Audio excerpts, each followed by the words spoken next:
அது நசிருதீன் சார் சொல்றாப்புல, புகழ்பெற்ற நடிகர், உங்களுக்கு இந்த நகரம் தீப்பற்றி எரிகிறதுல வருத்தம் இருக்கு, எனக்கு இந்த பைத்தியக்காரங்களை தீப்பற்றி எவன் கொடுத்துருக்கிறது சொல்லியிருக்காப்புல. அது மாதிரி கொடுமையான ஒரு கூட்டம்டாது. அவர் வந்து சொல்லியிருக்காப்புல,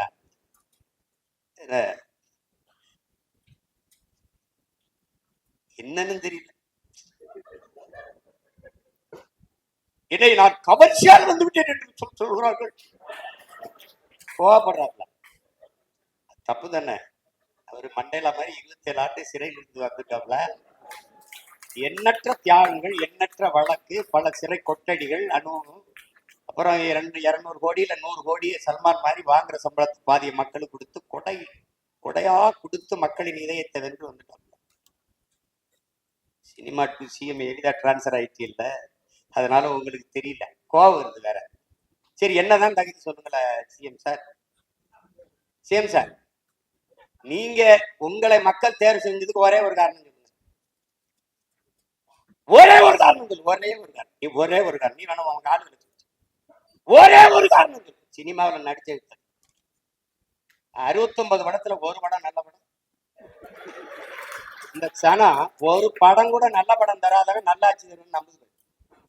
ரஜினிகாந்த் அவர்களுக்காவது என்ன ஒரு 50 படமாவது, அண்ணன் கமலஹாசனுக்கு 100 படமாவது நல்ல படம், எம்ஜிஆருக்குன்னா 200-300 பாட்டு இருக்கு. ஒழுக்கம் நிறைந்த தாயை போற்றுவது, மனைவி பெண்களை மதிப்பது, பாடல் இருக்கு, மது குடிக்க மாட்டேன், சிகரெட் குடிக்க மாட்டேன்.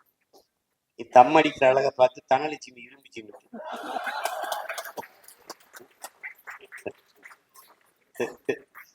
ஏதோ ஒரு கர்மம். இதுல கோவச்சுக்கிறதுக்கு என்ன இருக்கு சிஎம் சார்? நீங்க கோவச்சுறது கொஞ்சம் ஒத்துக்கிறங்க, மனச்சான்று. நீங்க தான் பெரிய நேர்மையான சிகரம் ஆயிடுச்ச. எதா இருந்தாலும் பழி. எங்க ஊர்ல எங்க அத்தை பொண்ணெல்லாம் வாக்குப்பட்டு வரும். எங்க அண்ணங்க கட்டிட்டு வந்தா என்ன சிஎம், பெத்தவனும் போயிட்டா, வளர்த்தவனும் போயிட்டா, உங்க அண்ணன் பிடிச்சி கொடுத்து ஒரு தோடு உண்டா, தொங்கட்டு உண்டா, கொழுத்து உண்டா, மாத்தி கட்டிக்கு ஒரு புடவை தான் உண்டா, நல்ல நாள் பெரியா, தீபாவளி திருநாள் உண்டா, ஒன்றும் கிடையாது. அந்த புலம்பலுக்கு இந்த புலம்பல் என்ன இருக்குது? மறுநாட்சி எம்மிட முடியும். ஒரு கேள்விதான், நீங்க கரூருக்கு வரலைன்னா கூட்டல் என்ன நெரிசல் என்ன சாவு, இதானே மூல காரணம் இருக்கு. அந்த குற்ற உணர்வோடு நானும் ஒரு காரணமா இருந்துட்டு வருந்துறேன்னு இதுவரை நீங்க ஒரு வார்த்தை பதிவு செய்யல சிஎம் சார். நீங்க பதிவு செய்யல, ஆனால் நீங்க மக்கள்கிட்ட ஒரு வார்த்தை போட்டு எம்எல்ஏ போட்டாரிய ஸ்டாலின் ஐயா அரசு போட்டுச்சு. நான் ஈரோட்ல இடைக்க தேர்தல்ல 5 நிமிஷம் கூட பேசிட்டேன்னு வழக்க போட்டு போக ஒரு நாள் சரியா 10 மணிக்கு நிக்கணும். அப்ப முத நாளே போய் தங்கணும். இப்ப அடுத்த நாள் பாதிக்கு மேல நேரம் ஆயிடுது. அப்ப 2 நாள் என் நேரத்தை, எனக்கு ஒவ்வொரு நொடியும் உயிர் 2 நாள வீணடிச்சிட்டாப்ல. 5 நிமிஷம் கூட பேசிட்டேன்னு வழக்க போட்டு. ஆனா 41 பேர் மரணத்திற்கு ஒரு முதல் தகவலுக்கு ஒரு எஃப்ஐஆர் கூட பதிவு பண்ணாத கோழை அரசு திமுக அரசு.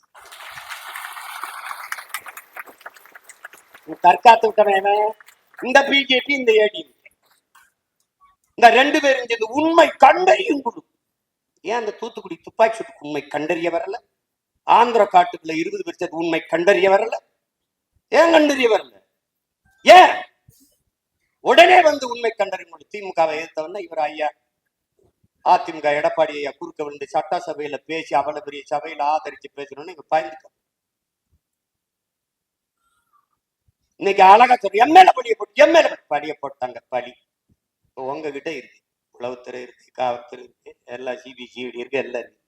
ஒரு அதிகாரி ஒரு சிறப்பு குழுவை போட்டு கண்டடிச்சு என்ன உலகம்புறா கரூர் 2 தெரு விசாரிச்சு என்ன நடந்தது? நீங்கதான் வெள்ளரிக்கை எல்லாத்துக்கும் கொடுப்பீங்க. ஒரு உண்மையை அறிக்கையை விடுங்க பிளீஸ். நீங்க மனச்சான்றோட பேசுறீங்க, நீங்க நேர்மையால தான் நிறுவீங்க. இதுதான் நடந்தது, இந்த அரசு இந்த மாதிரி மேல பழியை போட்டது, நிறுவீங்க. Same sir, நிறுவீங்க.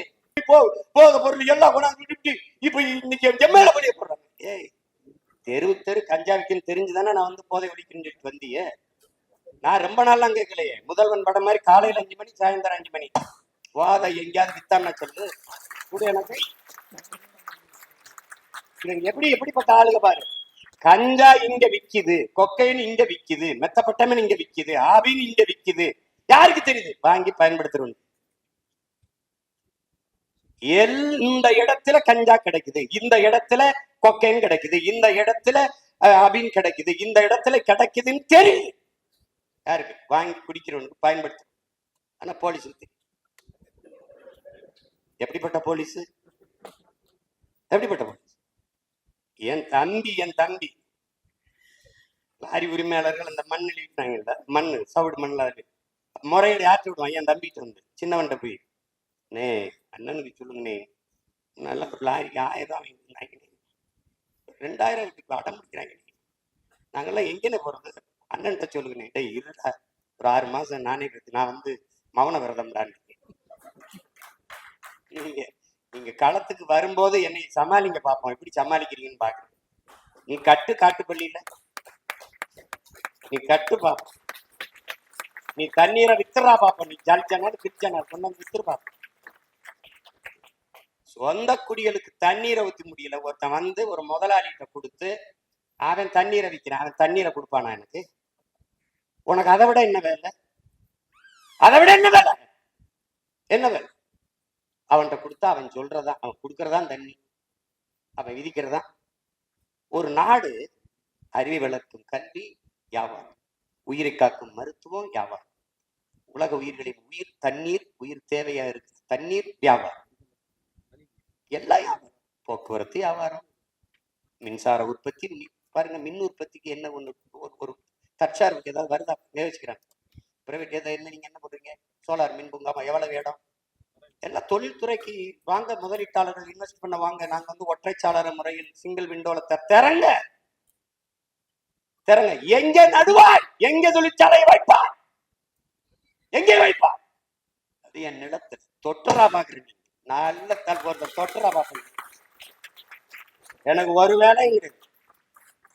நான் இந்த தேர்தல் வெற்றி தோல்விக்கு அப்பாற்பட்டவங்க. நாங்க எனக்கு அதை பத்தி கவலையே கிடையாது. போட்டா போடு, போலைன்னா போடு, இன்னைக்கு இல்ல நாளைக்கு தான் சொல்லுவேன். போட்டா போடு, போலைன்னா போடு, எனக்கு ஒண்ணு இழப்பு கிடையாது. எங்க உனக்கு நடுவ?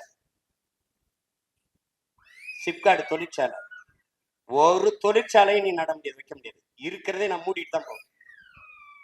பெருந்துறையில 26 கிலோமீட்டர் தண்ணீர் எடுத்து குடிக்காத, தண்ணீர்ல யுரேனியம் கலந்துருச்சு, அதை குடித்தால் தாய்ப்பால் நஞ்சாயிரும். இதுதான் பீகார்ல நடக்குது.